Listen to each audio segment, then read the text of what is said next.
సౌభాగ్య లక్ష్మీ రావమ్మ అమ్మా జనని సౌభాగ్య లక్ష్మీ రావమ్మ.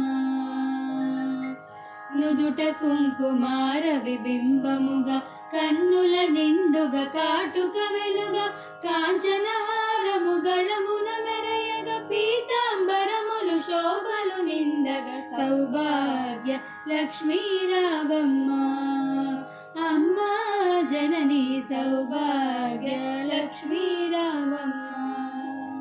నిండుగా కరముల బంగారు గాజులు ముద్దులొలుకు పాదమ్ముల మూవలు గలగలమని సవ్వడి చేయగా సౌభాగ్యవతుల సేవల నందగా సౌభాగ్య లక్ష్మీ రావమ్మ అమ్మా జనని సౌభాగ్య లక్ష్మీ రావమ్మ.